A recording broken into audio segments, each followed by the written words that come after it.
شوتی یەکێکە لە میوە بەتامەکان و لە وەرزی هاویندا بەگشتی خواستێکی زۆری لەسەرە.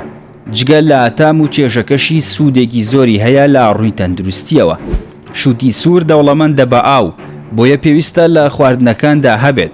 تامی شیرین و ڕەنگی سوور و زبری تایبەتمەندی ئەم بەرهەمە هاوینەیەن. ئەمە جگە لەوەی کالۆری کەمی هەیە کە کێشی لەش زیاد ناکات. لە ڕاپۆرتێکیدا کە گۆڤاری ئەمریکی ئیت زس نۆت زات بڵاوی کردوێتەوە، هاتووە شوتی لە نێوان لە 90 بۆ لە 95 ئاوی تێدایە. ئەمەش یارمەتی لەش دەدات بە شێداری بمێنێتەوە لە پلەی گەرمی بەرزدا لە وەرزی هاویندا. لە ڕاپۆرتەکەدا هاتووە شوتی یارمەتیدەرە بۆ دابەزاندنی پەستانی خوێن. گروپێکی پزیشکی مایۆ کە کۆمەڵگەیەکی پزیشکیە لە ئەمریکا دەڵێن کوپێک ئاوی شوتی 170 میلیگرام پۆتاسیۆمی تێدایە کە کانزایەکی گرنگە بۆ کەمکردنەوەی کاریگەریەکانی سۆدیۆم لە سەر پەستانی خوێن و پاراستنی کارەکانی کۆندامی دەمار. بۆ سەلماندنی ئەمە توێژینەوەیەکی بچووک لە نێوان 13 ئافرەتدا ئەنجام درا کە بەدەست بەرزی پەستانی خوێنەوە دەیان ناڵاند.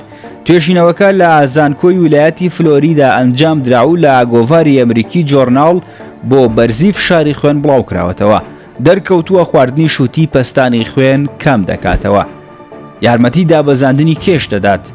پزیشکان ڕێنمایی ئەو کەسانە دەکەن کە کێشیان زۆرە پێش ژەمی سەرەکی خواردن پارچەیەک شوتی بخۆن بۆ ئەوەی هەست بە تێری بکەیت. بەو پێی پارچەیەک شوتی 40 کالۆری تێدایە کە بە سوودا بۆ دابەزاندنی کێشی لەش.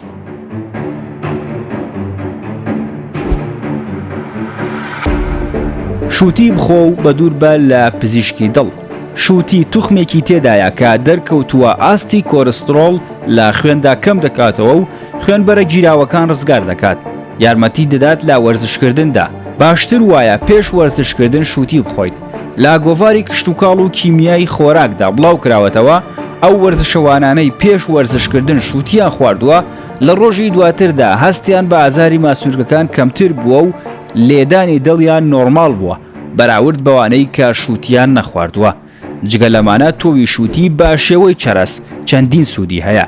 تۆوی شوتی چڕوپڕە لە مادە خۆراکیەکان و بەتامە، هەروەها دەوڵەمەندە بە پرۆتین و مەگنیسیۆم و ئاسن و زینک و چەوری.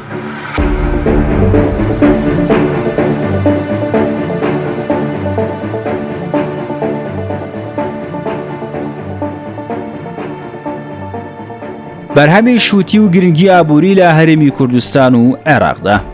بەرهەمی شوتی لە عێراق ئەم ساڵ زۆر باشە، بەڵام جوتیاران دەڵێن کە بەرهەمەکانیان لە کاتی پێگەیشتنیاندا ساغ نابێتەوە لە بازاڕەکاندا بەهۆی هاوردەکردنی شوتی لە وڵاتانی دراوسێ بەتایبەت لە ئێرانەوە. نرخی تەنێک شوتی ئێرانی هاوردەکراو لە نێوان 100 بۆ 150 هزار دینارە، هاوکات نرخی تەنێک شوتی عێراقی لە 150 هزار دینار کەمتر نییە بۆ هەر تەنێک لە کاتی پێگەیشتنیدا. هەرچەندە ئەو شوتیەی کە ئێستا لە بازاڕەکان یاریێمی کوردستان و عێراقدا هەیە بەرهەمی هاوردەکراوی ئێرانە. سەرەڕای ئەوەش لە کاتی پێگەیشتنی بەرهەمی ناوخۆدا حکوومەتی یاریێمی کوردستان بەرهەمی هاوردەکرا و قەدەغە دەکات. جوتیارانیش دەڵێن کە پێویستیان بە هاوکاری زیاتر هەیە لەلایەن حکوومەتەوە.